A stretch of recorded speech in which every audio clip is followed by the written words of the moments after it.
Today, I'm sharing the Busy Homemaker's Guide to Slow Living. Welcome to my channel. I'm Suzanne, and this is the Farmer's Wife.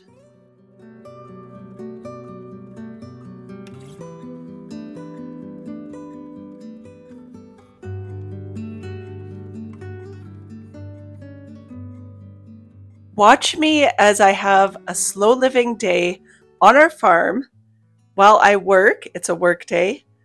And let's talk a little bit about slow living and what it means. Because slow living is something that I've seen all over the internet, and yet I haven't been able to quite grasp how it's going to help me in my life and what are the steps I can take to enjoy a slow life now, even working a busy 9-to-5 job. And I went deep and did some research, and I'm going to share with you guys my take on it because it took a while, but I finally can grasp what slow living means.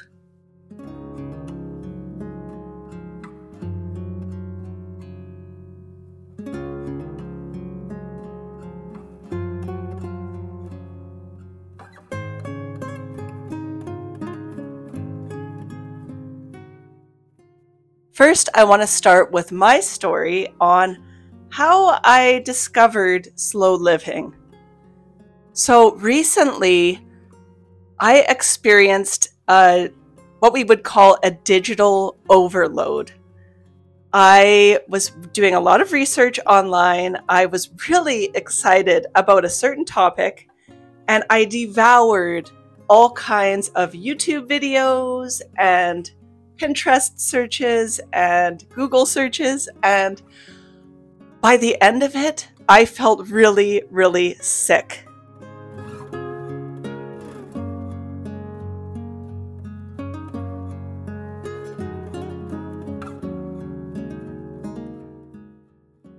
I actually spent an entire day in my bed with a headache.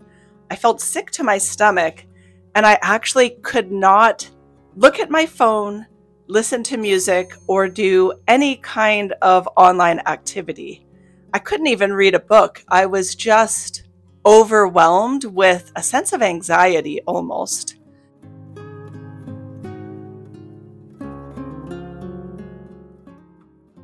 And I spent several days not touching my phone, not really wanting to absorb any more information. And actually what digital overload is when you're exposed to so much sensory information that you can't process it all. And so that's what I was experiencing. And there are actually symptoms of digital overload, which include irritability, anxiety, vision problems, difficulty sleeping, and mood swings. And I also had headaches.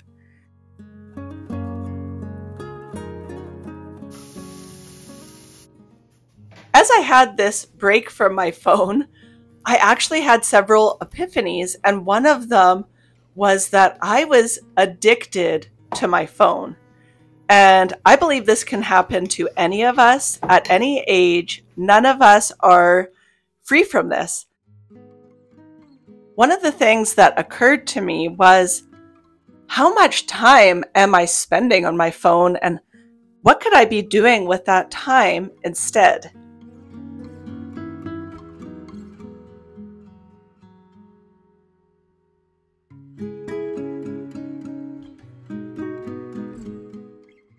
There are so many things that I tell myself I don't have time for. But I came to realize that that actually was not true. And that's something that I've been telling myself, and I need to reframe this entire thing. So I began doing a little bit more research after the sickness went away, and I started to look up not only slow living, but the meaning behind it. And what Wikipedia has to say about slow living is that slow living is a lifestyle which encourages a slower approach to aspects of everyday life, involving completing tasks at a leisurely pace. Now, this is where slow living really stumped me, if I'm being honest, because when you have a busy life and you're constantly running around and taking care of your entire family and working on the side if you have a job, I just didn't understand. How can I have a slower pace of life? It just didn't really, I needed to do more research. I couldn't understand this. One of the major concepts in slow living is mindfulness. But what does mindfulness really mean?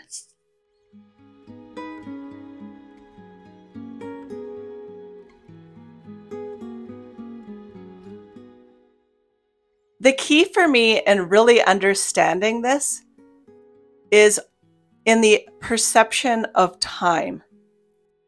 We really can't get any more time in a day or any more time in our life. It is one of our greatest resources and one of the things that we wish we had more of at the end of life.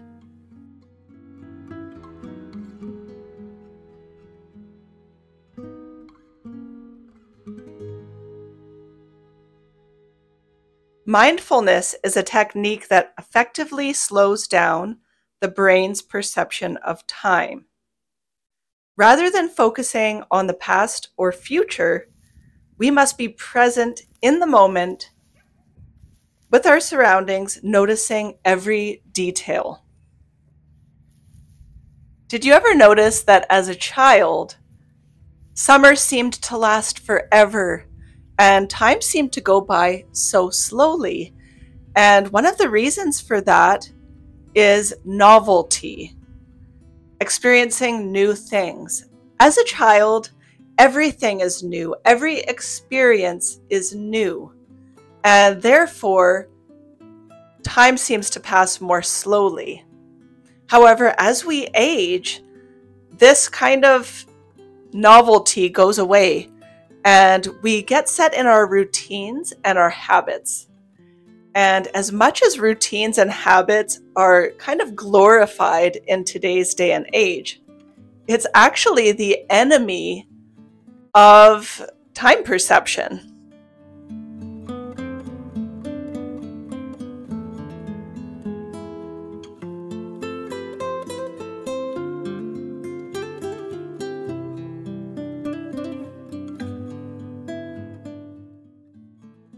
When we have set routines, we're living life on autopilot. And therefore, time just seems to click by and we don't really notice it. And we don't really remember all of the days because they kind of blur into one. And so one of the ways that we can counter this is by actively seeking out new experiences. Picking up a new hobby, trying new recipes, going and taking a different route to work. There are so many ways that we can include new experiences into our lives. And the other thing that we need to do is step out of our comfort zone, because routines are part of living life in comfort.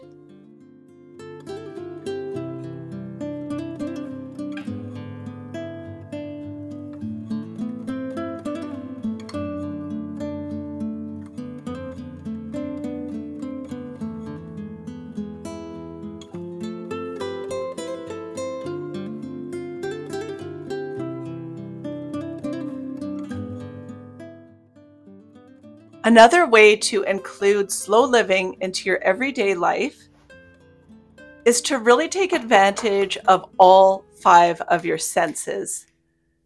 So when you're living in the moment, you're paying attention to sight, sound, touch, taste, and smell. And just like me cooking this beautiful bread, it's evoking so many memories of my mother making bread. It's filling the house with such a beautiful aroma. And there's so much just to be had in this one little moment of baking bread for my family. And so I feel like really honing into that is going to be beneficial. Now, I work in the outdoors, and there are so many beautiful sounds and smells around me. But when I have my earbuds in and I'm listening to a podcast, I'm so involved in that podcast that I'm completely disregarding the smells, the sounds, and everything else going on around me. I'm completely absorbed. And so I don't think that we should just toss our phones aside and never use them again, because that's very unrealistic. However, I really think that we should be a lot more mindful about the use of our phones and the amount of time that we're putting into it. So for me, I really love connecting with other homemakers, either through my channel and my comments. And I also love to watch other YouTube channels where homemakers share their stories. And so that is something that I don't want to give up, because I really find that I get so much enjoyment from it, and it's really adding something to my life. However, the mindful scrolling and one video after another is taking up a lot of my time. And so what I would like to do is dedicate a list of the homemakers that I would like to watch and the podcasts I would like to listen to. And when I know those videos are being released, I will maybe put my notifications on and make an event of it. Get out a tea or a coffee and really sit down and take it in and put all of my focus and attention into it. But then when it's over, there's not going to be any more scrolling, and I will put the phone away and continue on with my life.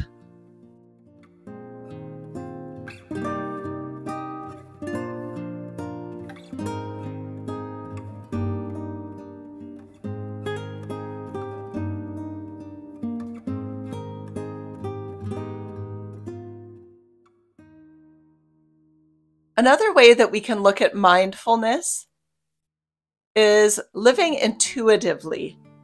And one of the ways that we can do this is paying attention to our body's signals. So, for instance, with eating, intuitive eating is a way of eating where you don't eat at a certain time, but rather you eat when you're hungry. And this is something that I have struggled with as a homemaker, because I have to have dinner on the table by a certain time if my family is going to be able to have enough time to relax in between dinner and bedtime. And so for me, I have had to have a food schedule for my family, and therefore I usually eat whether I'm hungry or not.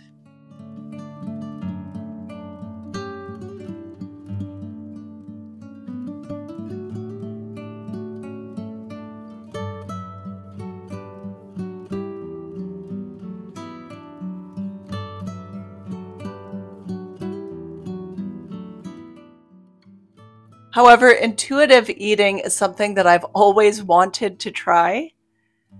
And so I don't have to eat when my family eats, as nice as that is.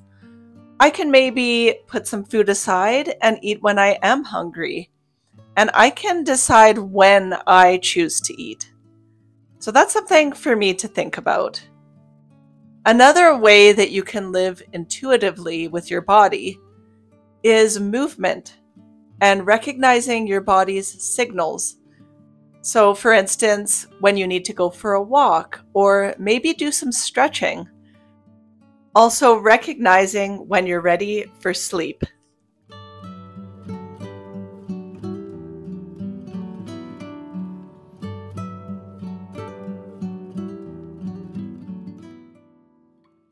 Another area in slow living to think about are your relationships. For me, a lot of times when people want to talk to me, I often have to take my earbuds out in order to hear what they have to say. And so this is something that I will be changing right away. And that's very unhealthy, not only for you, but for the people around you. Because let's face it, Facebook didn't do what it was meant to do, which was to bring us all closer together. It actually alienated us and made us feel insecure about our lives. And I feel like even in our own home lives, we can be alienating the people around us without being conscious of it. And that's exactly what I was doing. And now that I'm aware of it, this is something I'm actively working on changing so that I can have more meaningful relationships with the people I love and making myself emotionally available.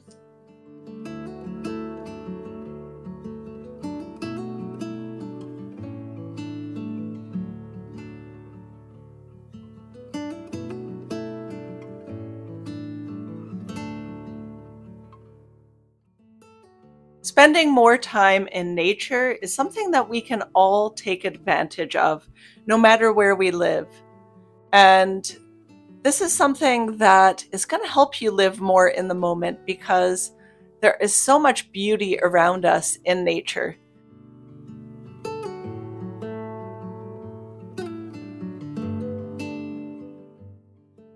Right now, the lilacs are in bloom. And this is my favorite flower and my favorite time of year because everything is just bursting with life. And there's just so much beauty to enjoy. There are so many beautiful smells in the air. And we can even bring some of this beauty into our homes to enjoy indoors.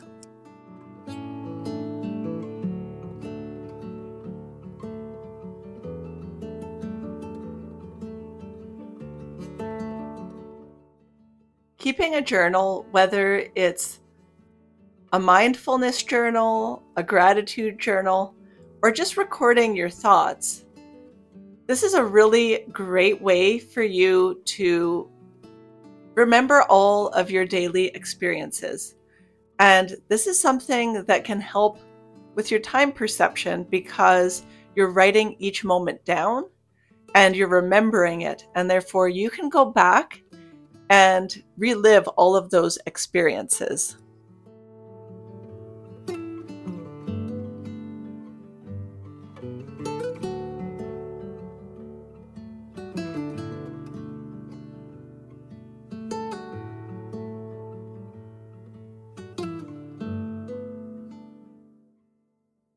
Travel is another way for time to slow down.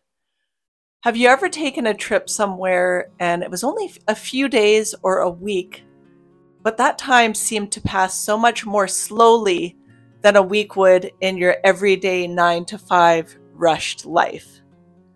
Well, it's because there is so much novelty in experiencing a new place, somewhere that you've never been before.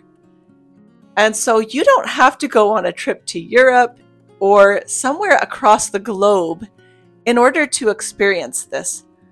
You just need to go somewhere you don't usually go.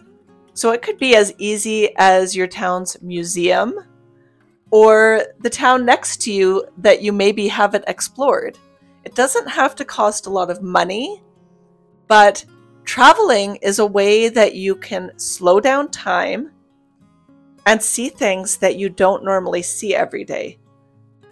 And so this whole time perception piece is really what helped me grasp the idea of slow living.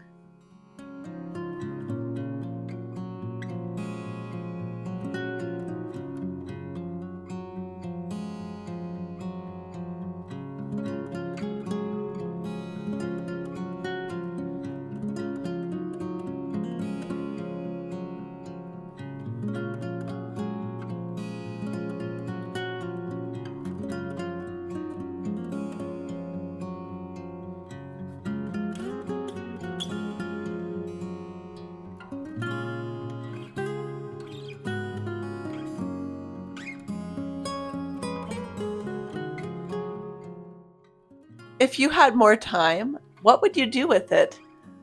For me, I've really been dying to sew myself a couple more skirts for the summer.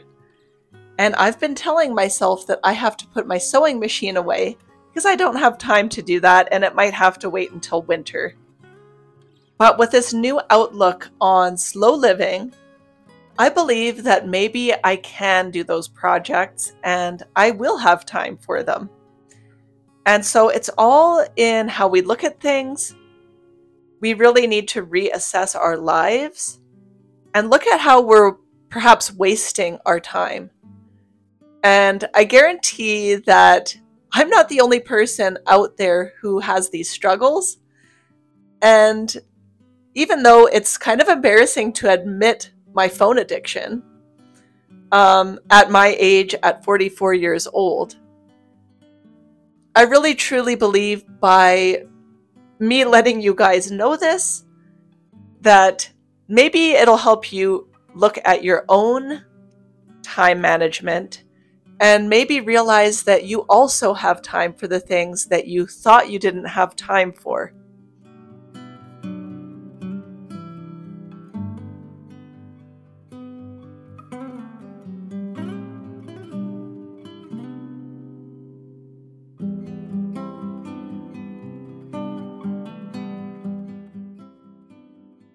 If you liked this video, hit that like button and consider subscribing to my channel. I make new videos and release them every Wednesday. And I like to share videos on homemaking, food from scratch, and life on our farm. Thank you so much for joining me today, and I'll see you in next week's video.